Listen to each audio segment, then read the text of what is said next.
담임 목사님께서 내 신을 벗으라라는 제목으로 말씀 증거하시겠습니다.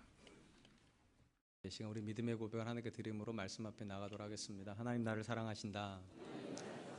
하나님 내 인생의 크고 비밀한 계획 가지고 계신다. 하나님 오늘도 나와 동행하셔서 그 계획 이루어 주신다.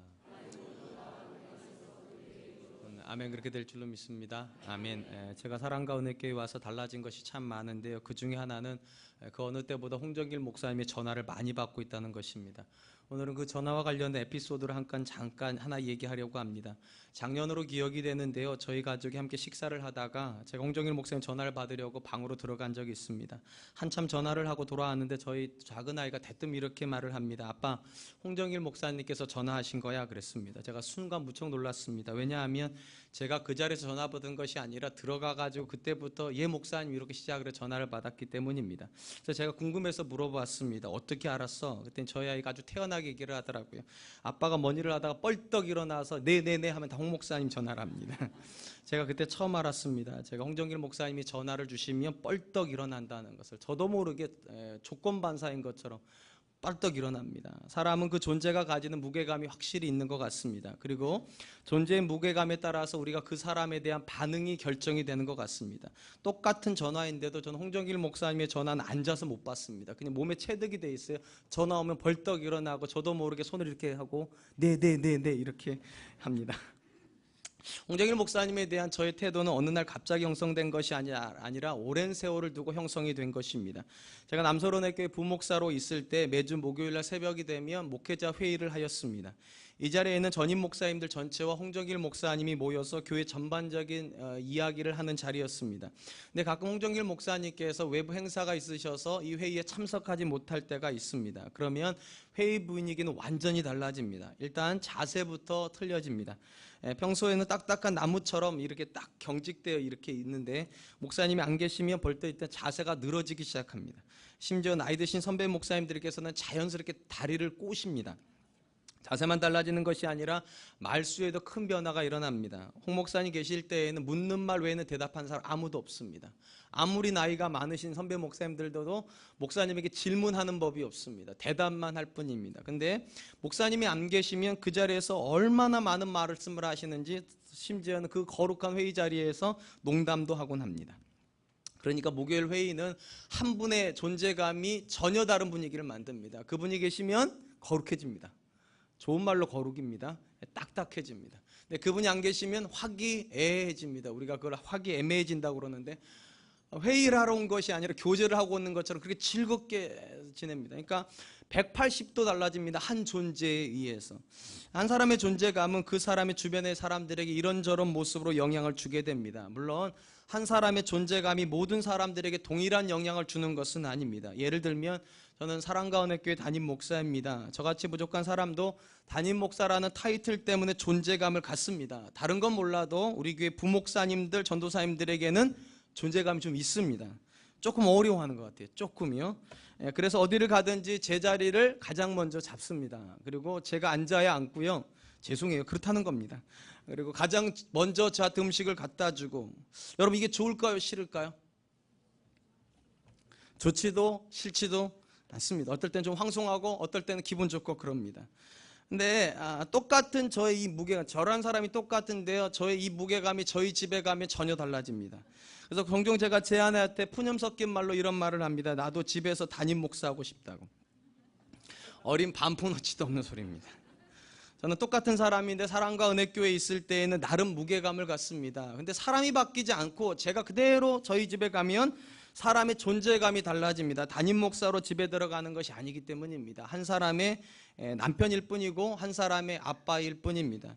그러니까 똑같은 존재인데 그 존재와 내가 어떤 관계를 맺느냐에 따라서 존재감의 무게가 또 달라지는 것입니다. 그렇다면 여러분, 주일에 또 평소에 여러분은 교회에 예배하러 오실 때 하나님에게 어떤 존재감을 부여하면서 오십니까? 또한 하나님과 여러분은 어떤 관계를 맺고 있다 스스로 인식하고 있습니까? 분명한 것은 우리가 하나님을 어떤 분으로 고백하는가, 그분의 존재감을 어떻게 부여하는가에 따라서 나의 태도가 완전히 달라지고요, 또 그분과 내가 어떤 관계를 맺고 있는가에 대한 의식에 의해서 우리의 예배하는 태도는 완전히 달라질 수 있다는 것입니다.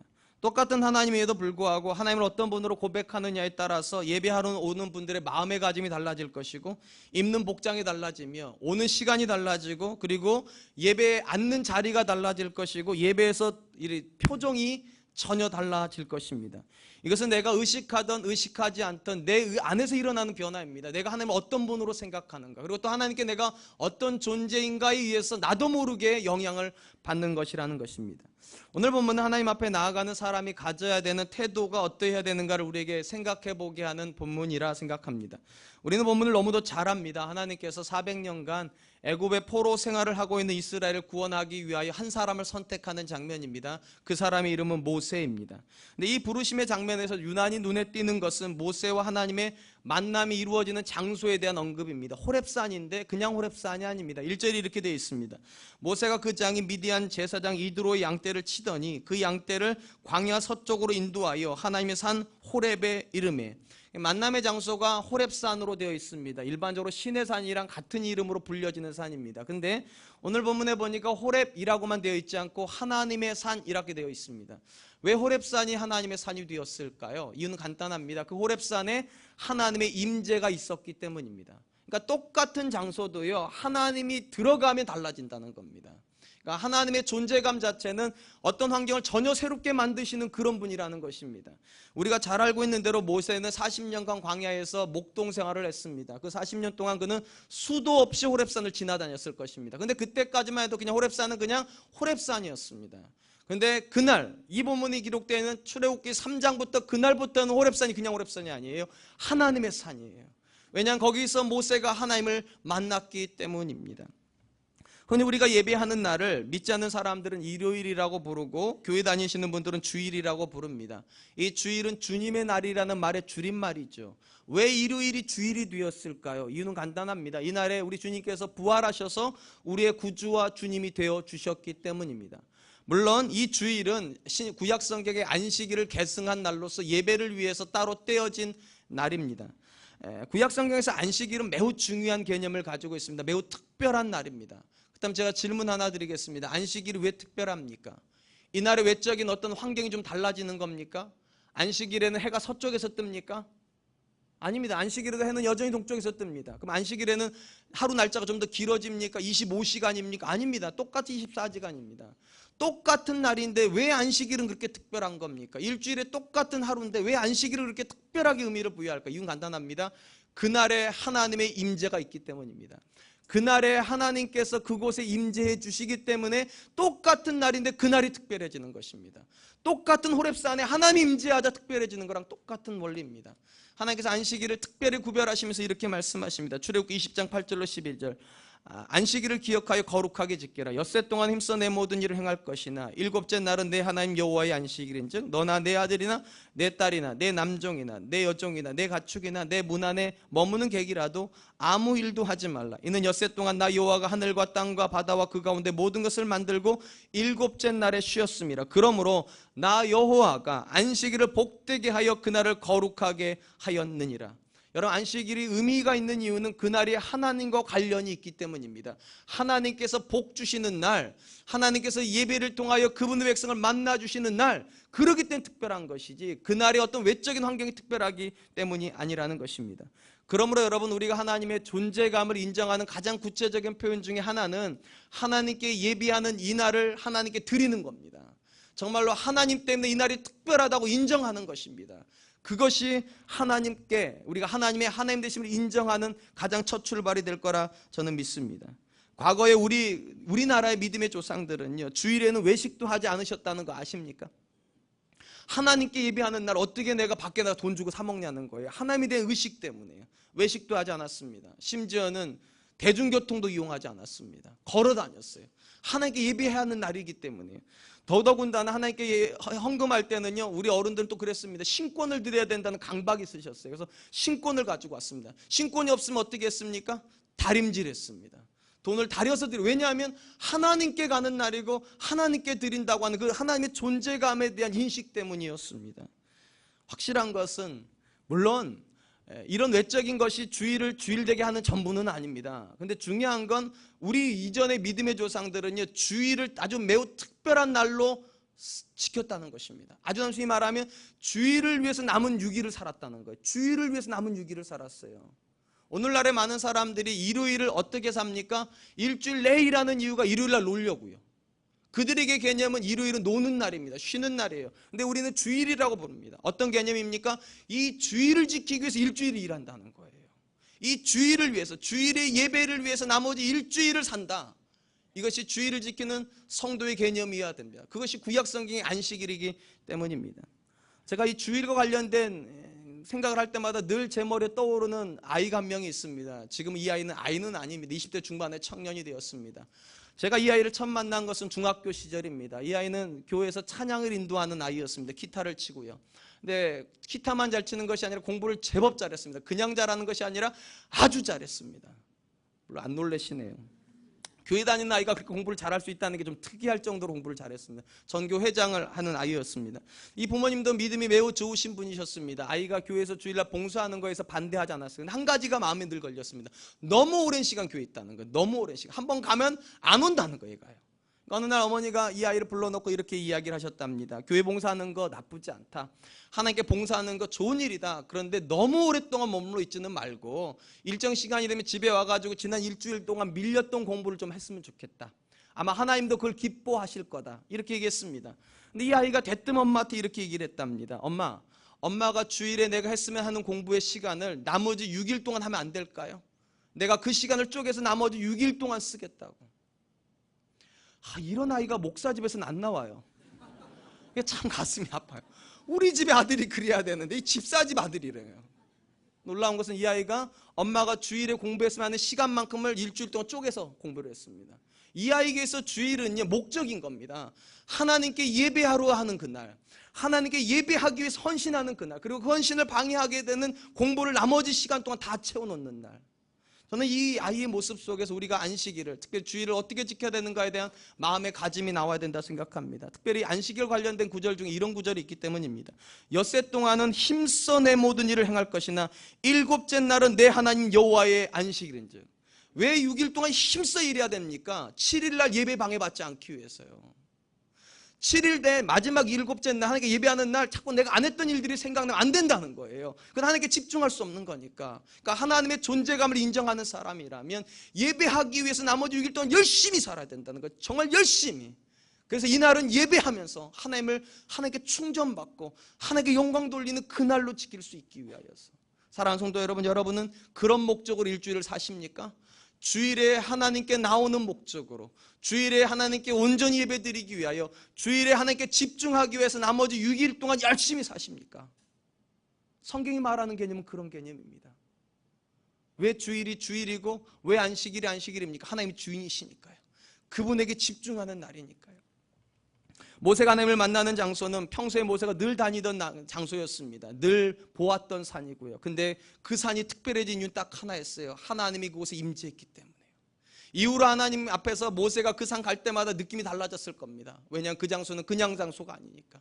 저와 여러분들에게 이 날은 사실은 다른 사람들이 부르는 일요일입니다. 사실은. 근데 우리가 그리스도를 만나고 나면 이 일요일은 없어져 버립니다. 이건 주일이 돼버려요. 그리고 우리가 정말로 주님을 만난 사람이라면 이 주일 앞에 나오는 우리의 태도, 예배를 하기 위해서 나오는 우리의 태도에는 변화가 필요합니다. 그분에게 목적이 있어야 돼요. 그분의 존재감에 대한 고백이 있어야 돼요. 하나님이 내 인생의 주인이십니다. 하나님이 이 날의 주인이십니다. 이 고백이 하나님께 드려져야 그 예배가 진짜 예배 된다는 것입니다. 한편 하나님은 모세를 호렙산으로 부르시기 위해서 아주 특별한 장치를 하나 마련하고 계심을 보게 됩니다. 하나님께서 그분의 사자에게 호렙산에 있는 떨기나무에 불을 지피게 하셨습니다. 근데 이 불이라는 게 매우 특이합니다. 우리 성경에 보니까 불은 피워져 있는데 살라지지를 않아요. 이 말은 무슨 뜻인가? 불꽃은 있는데 연기가 없다는 말입니다. 이게 타야지 연기가 나죠. 근데 이게 타지를 않아요. 근데 불꽃은 있고. 이건 모세가 지금까지 보았던 광경이 아니에요. 여러분, 이 모세가 다녔던 길은 광야길입니다. 광야길이라고 하는 말은 물기가 별로 없다는 말입니다. 바짝 말라 있어요. 바짝 마른 것에 불꽃이 하나 탁 튀기면 어떻게 됩니까? 확 살라버리는 겁니다. 그리고 끝나버리는 거예요. 금방 타고 재로 변하는 건데 모세도 당연히 그렇게 생각하고 지나가려고 하는데 이게 타지를 않는 거예요. 불꽃은 계속 있는데 타지를 않아요. 그래서 모세가 저게 무슨 광경인가 도대체 처음 보는 광경이니까 그걸 보려고 올라갑니다. 그때 아주 중요한 사건이 하나 벌어집니다. 하나님께서 모세를 부르십니다. 4절에 이렇게 되어 있습니다. 여호와께서 그가 보려고 돌이켜 오는 것을 보신지라 하나님이 떨기나무 가운데서 그를 불러 이르시되 모세야 모세야 하시매 그가 이르되 내가 여기 있나이다. 우리는 이 구절들을요 너무 쉽게 생각을 합니다. 근데 여러분 여기다가 여러분을 한번 대입해 생각해 보세요. 여러분이 40년간 늘 걸어가던 길인데 불꽃을 보았는데 타라지지 않아 너무 신기해서 올라갑니다. 근데 저쪽에서 갑자기 소리가 들립니다. 아저씨! 이래도 깜짝 놀라셨을 거예요. 아저씨 이래도요. 그냥 아무도 없는 장소인데 누군가 나를 불렀다는 것만으로 깜짝 놀랄 텐데 지금 하나님이 모세를 아저씨 그랬습니까? 아니요. 모세야라고 불렀습니다. 그것도 한 번 부른 게 아니라 2번 불렀습니다. 여러분 충격일 겁니다. 두려움이었을 겁니다.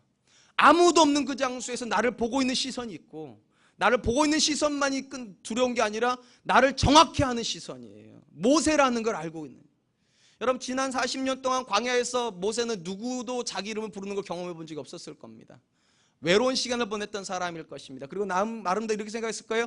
하나님께 버림받았다고 생각했을 거예요. 근데 여러분 하나님이 그 이름을 정확히 알고 계셨습니다. 여러분 40년 동안 누구 이름을 안 부르면 그 이름이 기억나죠? 나시죠? 안 납니다. 안 부르면 안 나는 겁니다. 저는 2년간만 안 불러도 기억이 안 나요. 근데 지금 하나님께서 40년의 세월 동안 모세 생각에는 한 번도 자기 이름을 부른 적이 없는 하나님이 지금 자기 이름을 부르십니다. 모세야 모세야. 무슨 말입니까? 여러분 하나님께서 모세를 만나실 계획하실 때 모세에 대해서 알고 계셨다는 겁니까? 모르셨다는 겁니까? 알고 계셨다는 것입니다. 사랑하는 성도 여러분, 제가 여러분들에게 질문 드리고 싶습니다. 매 주일마다 하나님 앞에 나오실 때 하나님께 나오시죠, 그죠? 하나님이 여러분을 아실까요? 아실까요? 솔직히 한번 대답해 보세요. 하나님이 여러분을 아신다는 마음으로 예배하러 오십니까? 혹시 하나님이 여러분을 모르신다고 생각하지는 않으십니까? 죄송하지만 제가 볼 때 많은 분들이 하나님이 나를 모르신다고 하는 태도가 예배에 많이 반영되는 것 같습니다. 제가 가끔 목사님들하고 회의를 하다가 이렇게 물어볼 때가 있습니다. 지난주에 안무개 집사님이 안 보이시던데 무슨 일이 있습니까? 그러면 또 좀 엉뚱한 대답이 돌아옵니다. 이런 식으로. 예, 지난주 예배 참석하셨는데요. 다른 자리에 앉으셨습니다.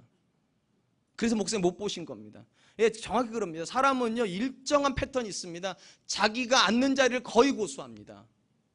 여러분 지금 항상 지금 자리 옮기시기 생각하지 마시고 지금 여러분 평소에 여러분이 앉던 자리 위치 그대로 앉으셨을 거예요. 그죠? 저도 그렇게 기억을 합니다. 우리 소손이 집사님 거의 저 정도 저 자리에 앉으세요. 그러니까 제가 이렇게 보고 이쪽에 있으면 계신 거예요. 근데 이분 저쪽 가 계시면 저는 없는 거 이분이요. 그러니까 사람은요 대부분 공간 안에 사람을 인식합니다. 그래서 그 사람이 거기 있을 거라고 짐작하고 보면 거기 있어요. 없으면 그날 안 오신 거예요. 그러니까 제가 그렇게 질문한 거예요. 그렇게 생각했기 때문에 분명히 그분이 그 자리에 앉으셔야 될 분인데 없더라. 그랬더니 목사님 이렇게 말해요. 목사님 오늘은 장소를 바꾸셨습니다. 그러니까 여러분 함부로 바꾸지 마세요. 바꾸면 제가 인식을 못해요. 저는 죄송하지만 제일 먼저 올라오면 제 아내가 어디 있는지부터 찾습니다. 저기 있습니다. 항상 저 자리에 앉아요. 저 자리가 바뀌어버리면 설교할 때 참 힘들어요. 벌써 찾아야 되는데 빨리. 아니 왜냐하면 제 아내 얼굴 표정을 보면서 제가 설교를 잘하고 있는지 못하고 있는지를 확인하거든요. 그래서 먼저 찾는 거예요. 다른 이유 하나도 없어요. 어쨌든 간에 사람은 때로는 분명히 그 사람이 와 있는데도 인식을 못할 때가 있습니다. 자리를 하나 바꾸는 것 때문에 담임 목사는 그 사람이 왔는지 안 왔는지를 몰라버려요. 그런데 여러분 하나님도 그러실까요? 여러분이 자리 하나 바꾼다고 여러분이 조금 왔다 일찍 왔다 늦게 왔다 이런 거 변화에 의해서 여러분이 왔는지 안 왔는지 여러분의 존재에 대해서 혼란을 느끼실까요? 절대 그럴 수 없습니다. 왜냐하면 성경에 말하지 않습니까? 머리털까지 세신 바 되었다면서요. 하나님께서 저와 여러분을 아시되 머리털까지 다 세실 정도로 아신다면 우리가 왔는지 안 왔는지 어떻게 모르시겠어요? 내가 정원준인지 여러분의 이름을 왜 모르시겠냐고요. 여러분 이름도 다 아세요. 여러분 형편도 다 아세요. 근데 문제는 정말로 하나님이 여러분을 아시는데도 그 복장으로 오실 수 있냐는 거예요. 정말로 하나님이 여러분을 다 아시는데도 그 시간 오실 수 있냐는 거예요. 정말로 하나님이 여러분을 다 아시는데도 그 자리에 앉을 수 있냐는 거예요. 정말로 하나님이 여러분을 다 아시는데도 여러분 예배 시간에 그렇게 졸 수 있냐는 거예요. 사실은요 많은 경우 적어도 오늘날 예배 드리는 많은 성도들은 이 개념이 별로 없습니다. 그냥 습관적으로 오는 겁니다. 그냥 습관적으로 앉는 겁니다. 그냥 습관적으로 예배 드리는 것이지 하나님 앞에서 나를 아시는 그분 앞에서 모세야라고 부르셨던 그 하나님 앞에서 예배 드린다는 마음이 확실히 죄송하지만 확실히 약해진 건 맞습니다. 그냥 형식이죠. 형식이죠. 여러분, 모세가 얼마나 두려웠을까요? 아무도 모르는 현장이었고, 심지어 하나님조차도 나를 잊었다고 생각하는 그 현장에서 하나님께서 대뜸 부르십니다. 모세야, 모세야. 여러분, 예배 현장은 그런 현장입니다. 하나님이 여러분을 부르시는 현장입니다. 예배 현장은 하나님이 여러분을 인격적으로 만나는 현장이에요. 근데 문제는 하나님은 그걸 아시는데 저와 여러분이 그걸 모른다면 이 만남은 이루어질 수가 없겠죠. 하나님께서 지금 모세의 이름을 부르십니다. 그리고 모세에게 대뜸 이렇게 말씀하십니다. 5절, 하나님이 이르시되 이리로 가까이 오지 말라. 내가 선 곳은 거룩한 땅이니 내 발에서 신을 벗으라. 지금 하나님께서 하나 요구를 하셨습니다. 내 발에서 신을 벗으라. 뭐에 대한 이야기입니까? 하나님의 존재감을 인식하고 있다면, 네가 인정한다면 경외감을 드러내라는 겁니다. 하나님께 드려야 될 마땅한 반응은 신발을 벗는 거라는 거예요. 여러분 생각하기에 모세가 신발을 벗었을까 안 벗었을까요? 대답 좀 해보세요. 벗었을 것 같습니까? 안 벗었을 것 같습니까? 거기서 안 벗으면 안 되는 거예요. 지금요. 안 벗으면 죽는 거예요. 여러분, 지금 모세가 안 벗을 수가 없어요. 왜냐? 하나님의 존재감을 인식을 해버렸기 때문이에요. 그분은 어떤 분이십니까? 떨기나무에 불을 지피시지만 연기는 안 내실 수 있는 분이세요. 아무도 자기 이름을 기억하지 못하는 40년 세월을 지났는데 자기 이름을 정확하게 기억하고 계신 분이세요. 모세야. 근데 어떻게 그 존재감 앞에서 무릎을 안 꿇을 수 있겠습니까? 어떻게 그 존재감 앞에서 신발을 안 벗을 수 있겠습니까? 사랑하는 성도 여러분, 저는 저와 여러분들도 모세와 같은 마음으로 하나님께 나아가야 되는 줄로 믿습니다. 하나님의 존재감을 정말 우리가 인정한다면, 정말로 하나님께서 나를 아시고 내 인생의 지금 이 여정까지를 다 알고 계시는 그분 앞에 우리가 나온다면 어떻게 함부로 나올 수 있겠습니까? 어떻게 우리가 원하는 형태로 하나님께 예배할 수 있겠습니까? 두려운 마음, 경외하는 마음, 그분을 존경하는 마음이 저는 필요하다고 믿습니다. 제가 앞에서도 사람에게 존재감이 있다고 말씀드렸습니다. 제 인생에 가장 존재감 무거운 분 홍정일 목사님이에요. 우리 어머니보다, 저는 우리 어머니가 전화하시면 그냥 앉아서 받아요. 죄송하게도. 근데 홍정일 목사님, 저는 이건 몸에 체득이 돼버려가지고 벌떡 일어나 버렸으니까 저도 모르게 해서 안 하려고 그러는데도 이게 화상 통화하는 것도 아닌데 말이죠. 목사님 저한테 질문하는 것도 너 일어나 있냐고 물어보지도 않아요. 근데 제 몸에 체득이 돼 있어요. 그게 그냥 홍정길 목사님 하면 이름 들으면 벌떡 일어나는 거. 근데 여러분들에게 하나님 하면 어떤 느낌이 드시냐는 겁니다. 하나님 하면, 주일에 만나야 될 하나님 하면 여러분들에게 어떤 것이 형성이 되어 있습니까? 여러분들에게 어떤 옷을 입고 가야 되는지, 어떤 시간에 가야 되는지, 어떤 자리에 앉아야 되는지, 어떤 태도로 하나님께 예배드려야 되는지가 여러분 이미 포맷이 되어 있습니까? 그래서 여러분의 몸이 그냥 그대로 반응합니까? 아니, 그분의 존재감이 너무 잊혀져 버려가지고 그냥 주일이 되면 습관적으로 일어나고 습관적으로 타던 버스 타고 습관적으로 와서 습관적으로 앉고 습관적으로 예배드리고 가버립니까? 저는 저와 여러분들이 그런 예배 드리지 않았으면 좋겠습니다. 예배는요, 선명한 의식이 필요합니다. 내가 하나님의 앞에 나간다. 나를 아시는 그분 앞에 나간다. 이 고백이 있어야지만 사람의 태도가 달라집니다. 하나님께 드리는 예배의 모습이 달라집니다. 전도서에 보면 피조물이 하나님께 나아가는 태도에 대해서 이야기하는 장면이 나옵니다. 전도서 5장 1절로 2절입니다. 너는 하나님의 집에 들어갈 때에 내 발을 삼갈지어다. 하나님의 집에 들어갈 때 내 발을 삼갈지어다. 무슨 말인가? 함부로 들어가면 안 된다는 거. 함부로요. 네가 하나님 앞에 나아간다는 분명한 의식을 가지고 나가야 된다는 거예요. 그리고 이렇게 말을 합니다. 가까이 하여 말씀을 듣는 것이 우매한 자들이 제물을 드리는 것보다 나으니 그들은 악을 행하면서도 깨닫지 못함이니라. 너는 하나님 앞에서 함부로 입을 열지 못하며 급한 마음으로 말을 내지 말지어다. 하나님은 하늘에 계시고 너는 땅에 있음이라. 그런즉 마땅히 말을 적게 할 것이라. 무슨 말입니까? 솔로몬 이렇게 말합니다. 하나님 앞에 예배하러 가면서 내가 누구 앞에 나갔는지도 생각 안 하는 건 어리석다는 거예요. 여러분, 전도서는요, 잠언과 함께 전도서로 지혜서로 분류되는 책이죠. 이 지혜의 가장 중요한 건 두 종류의 사람이 있다는 겁니다. 한 사람은 우매한 사람, 한 사람은 지혜 있는 사람. 그리고 여기 본문에서 우매한 사람의 특징은 뭔가? 자기가 하나님 앞에 예배하러 나가면서 하나님께 예배하러 가는지도 모르고 예배하러 간다는 거예요. 우매한 사람이라는 거예요. 그럼 어떤 사람이 지혜로운 사람인가? 하나님께 예배하기 전에 먼저 하나님의 말씀을 듣는 사람이라는 거예요. 왜 들어야 됩니까? 하나님 어떤 분인지를 알아야 된다는 거예요. 그리고 하나님 어떤 걸 기뻐하는지 알고 그리고 예배하러 가야 된다는 거예요. 우매한 자에겐 그 지식이 없다는 거예요. 내가 누구에게 예배하는지도 모르고 내가 예배하는 데서 어떤 분인지도 모른다는 거예요. 그래서 우매해진다는 거예요. 더 무서운 이야기는 이것입니다. 그 다음 보면 이렇게 되어 있어요. 우매한 자들이 제물을 드리는 것보다 나으니 그들은 악을 행하면서도 깨닫지 못함이니라. 여러분, 여기 중요한, 우리에게 아주 경각심을 줄 만한 이야기가 나옵니다. 우매한 자, 하나님 앞에 예배한다는 의식도 없이 하나님께 나아가서 예배하는 것을 솔로몬이 뭐라고 말합니까? 저는 죄를 짓는 거랍니다. 죄를 짓는 거래요. 하나님의 존재감에 대한 인식이 없는 예배는 죄랍니다. 근데 우매한 자는요, 그걸 쫓아도 죄인지도 모르고 예배 드린다는 거예요. 사랑하는 성도 여러분, 우리가 예배 드리면 하나님이 다 좋아하실까요? 솔로몬의 이야기는 아니라는 겁니다. 여러분, 우리가 잘 아는 대로 솔로몬은 성전을 지어드린 사람입니다. 성전을 지어드렸다는 말은 예배를 매우 소중하게 생각했던 사람이라는 겁니다. 근데도 그가 뭐라 말합니까? 모든 예배가 다 소중하진 않다는 거예요. 우매한 자가 드리는 예배는 절대로 소중하지 않다는 거예요. 그건 죄 짓는 거라는 거예요. 사랑하는 성도 여러분, 그러므로 여러분, 우리가 드리는 예배 속에도요, 하나님이 기뻐하시는 예배의 모습이 있고 하나님께서 싫어하시는 예배의 모습이 있습니다. 무엇을 기뻐하십니까? 그분의 존재감을 인식하는 예배예요. 내가 하나님 앞에 나아간다. 내가 하나님 앞에 서 있다. 내가 지금 하나님의 존존 앞에 있다. 이 고백이 없는 예배는 예배일 수 없다는 거예요. 오늘 우리가 알자를 할 차례입니다.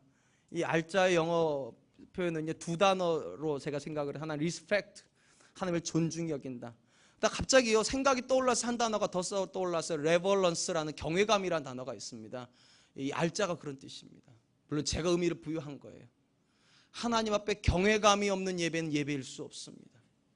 사무엘상 1장과 2장에 보면 엘리 집에 대한 이야기가 나옵니다. 엘리는 그 당시 대제사장으로 섬기던 사람입니다. 그에겐 아들이 둘이 있었습니다. 제사장으로 섬겼던 사람입니다. 홈리와 비느하스입니다. 근데 이 두 아들은 성경에 보니까는 깡패예요. 쉽게 말하면 깡패예요. 어느 정도 깡패인가? 하나님께 드려지는 예배를 망가뜨리는 사람들입니다. 대표적인 예가 이런 것입니다. 그 당시 화목제라는 제사가 드려지면 화목제는 다 태워드리지 않습니다. 하나님께요. 일정 부분만 드리고 나서 나머지 부분은 제사장들이 가져갑니다. 근데 가져가지 못하는 부위가 있습니다. 기름은 다 태워야 됩니다. 무조건. 근데 이 홈리와 비느하스는 기름에다가 고기를 구워 먹는 맛을 아는 사람이었던 듯 싶습니다. 그러니까 기름이 태워지기 전에 먼저 가져가려고 하는 것입니다. 예배를 농락한 거예요. 자기의 편의를 위해서, 자기의 기쁨을 위해서 하나님께 예배가 어떻게 되든 상관없다는 거예요. 그걸 가져가 버렸어요. 그리고 하나님께서 이 모습을 보시고서 이렇게 평가하십니다. 사무엘상 2장 17절. 이 소년들의 죄가 하나님 앞에 심히 크면 그들이 여호와의 제사를 멸시함이었더라. 여호와의 제사를 멸시함이었더라. 사실은 이들은요, 제사를 멸시한 건 아니에요. 그들 입장에서는 하나님께 다 드려졌고 가져가겠다는 거예요. 자기 몫을요. 근데 뭐에 대한 고백이 없습니까? 하나님 앞에 산다는 고백이 없어요. 하나님 앞에 있다면, 그들이 하나님 앞에서 예배드린다면 그들은 먼저 기름을 태워야 했어요. 그들은 기름 태울 생각이 없어요. 왜냐하면 그들에게 하나님 존재하지 않으니까. 여러분, 얼마든지 우리 예배 속에 하나님 안 계실 수 있습니다. 아니, 여러분의 예배 속에 하나님 안 계실 수 있어요. 여러분이 하나님께 영향을 받고 있지 않다면, 지금 이 시간 예배 드리는 이 순간에 하나님께 영향을 받고 있지 않다면 여러분에게 하나님 안 계신 거예요. 그리고 그것을 성경이 이렇게 말합니다. 하나님을 경멸히 여기는 거라고. 존재감이 있는데 존재감이 없는 것처럼 행동하는 거. 며칠 전에요, 한 2주 전쯤에 우리 아이를 제가 심하게 혼낸 적이 있습니다. 근데 우리 아들 녀석이 저한테 대화를 하는데 다리를 꼬면서 흔들면서 아빠 이러는 거, 다리를 흔들면서. 제가 이게 기가 막혀가지고, 전 태어나가지고 아버지 앞에 다리 꽈본 적이 없거든요. 제가요, 지금까지. 우리 아들 제가 다리를 꼬면서 아빠 이러는데 제가 정신이 막 혼미해져가지고 제가. 그래서 말을 듣다가 제가 발을 팍 차버렸어요. 그냥 그 다리 꼰다리를 탁 쳐버렸어요. 그때 얘가 다리가 탁 내려가더라고요. 그 다음부터는요, 이게 아빠가 안 돼요. 얘가 이제 무서워가지고 이제 그 다음부터는 주여 말씀하옵소서 주의 종이 듣겠나이다 되더라고요. 여러분, 지금 우리가 하나님 앞에 예배 드릴 때, 하나님을 의식하고 있는 태도하고 의식하지 않는 태도는 완전히 달라질 수 있습니다. 아빠라는 존재를 인식하고 있는 것과 인식하지 않고 있는 태도가 완전히 달라질 수 있는 것처럼요. 하나님께서 이 홈리와 비느하스의 악행을 보시고요, 그의 아버지 엘리에게 거듭 강조합니다. 거듭 경고합니다. 네 아들이 틀렸다. 네 아들들이 틀렸다. 근데 고치려고 하지 않습니다. 그때 하나님께서 마지막으로 경고를 주시면서 이런 메시지를 주십니다. 사무엘상 2장 30절. 나를 존중히 여기는 자를 내가 존중히 여기고 나를 멸시하는 자를 내가 경멸히 하리라. 나를 존중히 여기는 자, 리스펙트하는 자에게 내가 리스펙트를 주고 나를 멸시하는 자에게 내가 경멸함을 주겠다고. 여러분, 하나님은 우리가 그분을 어떻게 대하는가에 대해 관심이 매우 많으신 분이십니다. 그냥 와가지고 예배 드리는 거에 관심 있는 게 아니라 도대체 어떤 마음으로 그 자리에 왔는지 궁금하시다는 거예요. 그냥 많은 사람들이 많은 헌금을 들여 헌금하는, 예배하는 그걸 기뻐하는 게 아니라 도대체 왜 그렇게 하는지가 궁금하시다는 거. 왜요? 사랑하는 성도 여러분, 얼마나 자주 예배하느냐, 얼마나 화려하게 예배하느냐는 하나님께 중요하지 않습니다. 어떤 마음으로 예배하느냐가 중요하고요. 이 어떤 마음은 뭐가 결정합니까? 하나님을 어떻게 고백하느냐, 그분이 어떤 분인가. 여러분 인생에 하나님은 어떤 분이신가 하는 게 정말 궁금하시다는 거예요. 사랑하는 성도 여러분, 저와 여러분에게 하나님은 경외의 대상이 되어야 될 줄로 믿습니다. 우리가 함부로 그분 앞에 나와서 함부로 예배할 수 있는 그런 존재가 아니에요. 우리가 정말 하나님께 나갈 수도 없는 존재였는데 은혜를 입어서 이 자리에 온 거죠. 은혜를 입었어요. 어떻게 죄인이 하나님 앞에 서겠습니까? 어떻게 죄인이 하나님 이름을 함부로 부를 수 있겠습니까? 하나님께 우리를 긍휼히 여기셔서 우리가 이 자리에 왔는데, 언제부턴가 마치 나 같은 사람이면 당연히 예배할 수 있는 것처럼, 하나님 내가 예배드리면 무조건 받으셔야 되는 것처럼 우리가 그렇게 생각하고 있다면 여러분 잘못하고 있는 것입니다. 하나님 우리를 이렇게 말씀하세요. 나를 존중 여기는 자를 내가 존중 여기고 나를 멸시하는 자를 내가 경멸히 여기리라. 분명한 것은 예배가 시대에 따라서 조금씩은 달라지고 있다는 것입니다. 구약 시대에는 제사를 통해서 예배를 드렸습니다. 신약 시대에는 말씀과 교제 중심의 예배를 드렸습니다. 식사하면서 예배를 많이 드렸다는 겁니다. 중세 시대에는 예전 중심의 예배를 드렸습니다. 우리 오늘날 카톨릭도 역시 마찬가지고요. 그리고 오늘날 현대 개신교들은 개신교 예배는 설교 중심의 예배를 드리고 있습니다. 예배 형태는 달라질 수 있습니다. 그런데 여러분 절대로 달라지면 안 되는 게 하나가 있습니다. 하나님을 향한 우리의 자세는 달라지면 안 됩니다. 예배의 표현법은 달라져도 예배를 받는 그분에 대한 내 마음은 절대로 바뀌면 안 되는 건데, 언제부턴지 우리 마음이 바뀌기 시작했습니다.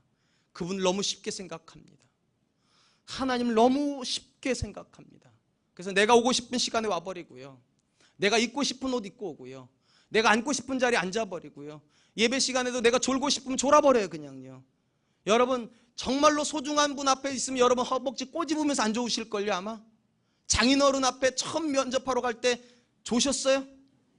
시아버지 앞에서 조신 적 있으세요? 여러분 소중한 사람 앞에 허벅지 꼬집어가면서 참는 거예요. 근데 우리에겐 그 경외감이 없어요. 하나님의 존재감에 대한 인식이 정말로 많이 약해졌어요. 그냥 정말로 약해져 버렸어요. 그냥 내가 편한 거예요. 내가 편한 거. 저는 개인적으로 이렇게 생각합니다. 오늘날 우리가 드리는 예배에는 사단의 전술이 들어있는 것 같습니다. 예배 전술이라고 제가 부릅니다. 사단의 예배 전술이 들어가 있는 것 같아요. 예배를 드리는 건 막지 않습니다. 사단이요. 대신에 그 예배가 누구에게 드려지는지에 대한 의식은 못 가지게 합니다. 그냥 예배만 드리라고 그냥 가서 그냥 오늘 주일이니까 빨리 일어나. 빨리 일어나고 허겁지겁하고 빨리 올라가. 네가 앉던 자리에 빨리 앉아. 그리고 이제 설교 시작되니까 이제 졸아. 이제 끝났어. 가. 그리고 마음에 사단이 이렇게 말하는 이제 평안할 거야. 예배 드렸잖아. 그게 사단의 전략이라고 저는 생각합니다. 여러분 성경 예배는 그런 거 아니에요. 일주일을 준비하는 거라니까요. 주일을 위하여 일주일을 준비하는 거고요. 그 시간을 위해서 신발을 벗고 올라가는 거예요. 의식이 선명히 살아있어야 돼요. 의식이 죽으면 예배는 죽은 거예요. 사랑하는 성도 여러분, 저와 여러분들에게 의식은 살아있습니까? 참 다행인 거는 그래도 우리 교회는요, 예배당에 커피 들고 오시는 분은 없어요. 그래서 참 다행이에요. 그런데 여러분 교회 카페에 있는 교회들 특징이 뭔지 아십니까? 본당에 들어가면 꼭 앞에 표지판이 붙여 있으면 이렇게 해요. 본당에는 음료를 들고 가실 수 없습니다. 본당에는 음료를 들고 갈 수, 그걸 붙여야지 합니까? 여러분 그걸 붙여야 하냐고요. 하나님 앞에 예배 드리려면 어떻게 커피를 들고 오냐고요. 이게 죄송해요. 들고 오신 분이 있으면 용서하세요. 제가 못 봤어요. 분명히 못 봤어요. 본당에는 커피를 들고 갈 수 없습니다. 왠지 아세요? 구약시대 사람들은 하나님 얼굴조차도 못 쳐다봤어요. 그 존엄하신 분을 어떻게 쳐다봅니까? 고개를 못 들었어요. 구약시대 사람들은. 예배의 본질은요, 하나님을 향한 경외감이 본질입니다. 그분을 경외하지 않고 그분에게 영향받지 않는 예배는 예배일 수 없어요. 감사한 것은 우리가 새롭게 이전해 가는 성전에 카페가 생깁니다. 안 놀라실 줄 알았어요. 엄청 좋은 카페를 만들 겁니다. 근데 두려운 마음은 있습니다. 그 카페에서 커피 가지고 본당 들어오실까 봐. 커피는 카페에서, 예배는 본당에서. 여러분 제가 약간 농담 섞어 얘기했지만 여러분 예배는요 의식이 살아있어야 돼요. 내가 하나님 앞에 있다. 내가 다른 존재 앞에 있어도 영향을 받는단 말이에요. 저는 홍정일 목사님 앞에 가면은 영향을 받아요. 그냥요. 저도 모르게 이렇게 돼요. 그냥 이렇게요. 사람에 대한 무게감도 그렇게 무거운데 하물며 하나님에 대한 무게감이 우리에게 영향을 안 준다는 건 거짓말 아니겠습니까? 제가 정말로 여러분들이 정말로 하나님 앞에서 예배 드린다면 영향 받아야 정답이죠. 그게요. 두려워 떨어야죠. 내가 이렇게 하는 것에 대해서 하나님 뭐라고 말씀하실까? 내가 이런 마음이 자꾸 스쳐가는데 이거에 대해서 하나님 뭐라고 말씀하실까? 그 두려워해야죠. 그러나 여러분 무서워할 필요는 없어요. 왜냐하면 하나님 우리 아버지시니까. 그러므로 여러분, 이 두려움하는 경외하는 마음과 하나님을 향한 이 사랑의 마음은 항상 같이 가야 되는 겁니다. 근데 너무 사랑만 강조해가지고 편안해져 버리면 그건 안 되는 거예요. 우리 사랑과 은혜교회가 새로운 예배당으로 가기 전에 7주 동안 예배에 대해서 살펴본 이유는 딱 하나입니다. 정말 우리가 하나님 앞에 예배자로 그 성전에 들어갔으면 좋겠다는 거예요. 우리 교회가 부흥해서 간다는 소문이 있대요. 지금요, 우리 부흥해서 가는 거 아니에요. 물론 부흥도 했지만 예배하기 위해서 가는 거예요. 더 온전히 예배하기 위해서, 더 하나님을 하나님 되게 하시기 위해서 우리가 그곳으로 간다면 우리의 마음의 태도가 많이 달라져야 될 거라고 생각합니다. 제가 지금 3번째 주를 설교하고 있습니다. 첫째 주에는 방법에 대한 이야기를 했어요. 하나님 앞에 어떻게 나아갈 것인가, 간절한 마음으로 나가야 된다, 나 자신을 드리는 마음으로 해서 제가 자리에 대한 이야기를 해서 한 칸만 앞으로 오시라고. 2번째 주에는 드림에 대한 이야기를 해서 오퍼링, 나를 하나님께 드리는 것이다, 드리기 위해서는 시간에 대한 이야기를 해서 조금만 일찍 오시라고. 3번째 주간 하나님에 대한 경외감에 대한 이야기를 하면서 제가 여러분 도전드리고 싶습니다. 여러분 복장도 조금 생각하고 오세요. 하나님 앞에 올 복장으로 오세요. 수영장 갈 복장으로 오시면 안 돼요. 댄스장 갈 복장으로 오시면 안 돼요. 여러분 좋은 옷 입고 오라는 얘기가 아니에요. 우리가 입는 옷 속에 하나님을 향한 반영이 들어가 있어야 된다고. 내가 하나님 앞에 나가니까 내가 이렇게 입지, 하나님께 나가니까 내가 이런 넥타이 매지, 내가 하나님께 나가니까 이렇게 하고 오지. 우리는 목석에 하나님을 섬기지 않습니다. 살아계신 하나님을 섬깁니다. 우리에게 반응하시는 분을 섬깁니다. 나를 존중 여기는 자를 내가 존중 여기고 나를 멸시하는 자를 내가 경멸히 여기리라. 저는 우리 사랑과 은혜께서 드려지는 모든 예배는 하나님을 존중히 여기는 예배가 될 수 있기를 축원드립니다. 이제 말씀을 맺겠습니다. 예레미야서에 보면 하나님께서 그분을 향하여 경외감을 갖지 않는 이스라엘을 향하여 이렇게 한탄하시는 모습을 보여줍니다. 예레미야서 5장 22절 23절 여호와의 말씀이니라. 너희가 나를 두려워하지 아니하느냐, 내 앞에서 떨지 아니하겠느냐. 내가 모래를 두고 바다의 한계를 삼되 그것으로 영원한 한계를 삼고 지나치지 못하게 하였으므로 파도가 거세게 이나 그것을 이기지 못하며 뛰도나 그것을 넘지 못하느니라. 그러나 너희 백성은 이미 배반하며 반역하는 마음이 있어서 이미 배반하고 갔느니라. 뭐라고 말씀하시는가? 자연 만물은요 하나님을 두려워한답니다. 그래서 바다가 아무리 물결이 뛰어놀아도요 하나님 무서워서 모래를 못 넘어간다는 거예요. 모래를요 설령 넘어갔도록 빨리 돌아간다는 거예요. 하나님 무서워서. 근데 이스라엘 백성은 그 하나님을 전혀 무서워하지 않는다는 거예요. 전혀 의식하지 않는다는 거, 하나님에 대해서. 혹시 우리 예배가 그러면 안 될 줄로 믿습니다. 우리 예배는요 하나님에 대한 인식을 가지고 드려져야 됩니다. 그러니까 여러분, 일주일을 예배를 위해서 사세요. 다른 일주일, 다른 사람들은 다 돈 벌기 위해서 살더라도 여러분은 예배를 위해서 일하세요. 그리고 주일이 되면 하나님 앞에 번쩍 일어나세요. 그리고 이렇게 고백하고 내가 하나님께 가지, 내가 하나님께로 가지. 그 마음 가지고 옷을 고르세요. 그 마음 가지고 시간을 체크하세요. 그 마음 가지고 하나님 앞에 어느 자리에 앉아서 예배드릴지를 결정하세요. 그리고 하나님께 집중하세요. 그럼 그 예배는 하나님께서 받으실 줄로 믿습니다. 왜냐하면 하나님을 존중히 여기는 예배니까, 하나님에 대한 존재감에 대한 고백이 있는 예배니까. 우리 사랑과 은혜교회가 하나님 앞에 날마다 하나님의 존재감을 인정하는 예배로 나갈 수 있기를 주님의 이름으로 축원드리겠습니다. 이 시간 찬양 드릴 텐데요, 꽤 어려운 찬양입니다. 여호와의 유월절이라는 찬양인데 제가 이 찬양을 고른 이유는 가사 때문에 그렇습니다. 앞에 두 소절이 이렇게 되어 있습니다. 지극히 높은 주님의 지성소로 나 들어갑니다. 세상의 신을 벗고서 주 보좌 앞에 엎드려. 여러분, 우리가 하나님 앞에 나아갈 때요, 우리 그냥 나가는 거 아니에요. 지극히 높으신 하나님께 나아가는 거예요. 그리고 그 모습 그대로 나갈 수 없는 거예요. 세상의 신을 벗어야 돼요. 살았던 생각 다 내려놓아야 돼요. 그리고 하나님께 집중해야 돼요. 그럴 때 어떤 일이 벌어지는가? 맨 마지막에 이렇게 되어 있어요. 내 안에 죽어가는 모든 예배가 다시 살아날 거다. 하나님에 대한 존재감이 살아나면 내 예배가 살아날 거고요, 내 예배가 살아나면 내 소망이 살아날 거고요, 우리 가정이, 우리 교회가, 우리 나라가 살아날 거라 저는 그렇게 믿습니다. 이제 우리가 이 마음 드리면서 하나님께 찬양으로 나아가도록 하겠습니다. 지극히 높은 주님의, 지극히 높은 주님의 나 지성소로 들어갑니다. 나 지성소로 들어갑니다. 세상의 신을 벗고서 주 보좌 앞에 엎드리리. 내 주를 향한 사랑과 그 신뢰가 사그러져 갈 때 하늘로부터 이곳에 장막이 덮이네. 이곳을 덮으소서. 이곳을 덮으소서. 이곳을 비추소서. 이곳을 비추소서. 내 안에 무너졌던 모든 소망 다 회복하리니. 이곳을 지나소서. 이곳을 지나소서. 이곳을 만지소서. 이곳을 만지소서. 내 안에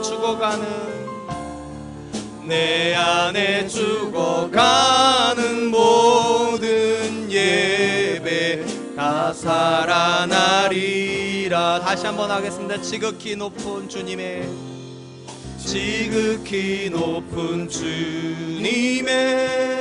나 지성소로 들어갑니다. 나 지성소로 들어갑니다. 세상의 신을 벗고서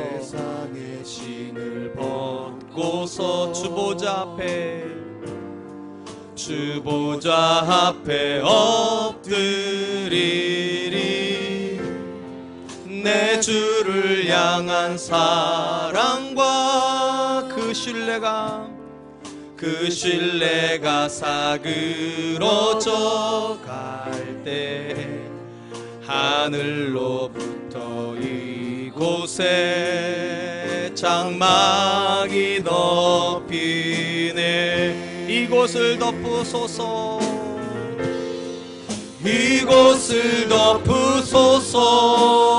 이곳을 비추소서. 이곳을 비추소서. 내 안에 무너졌던 모든 소망 다 회복하리니. 이곳을 지나소서. 이곳을 지나소서. 이곳을 만지소서. 이곳을 만지소서. 내 안에 죽어가는 모든 예배 다 살아나리라. 눈을 감아 보시겠습니까? 여러분, 정말로 우리 사랑과 은혜교회 위에 하나님의 장막이 덮이기를 원하십니까?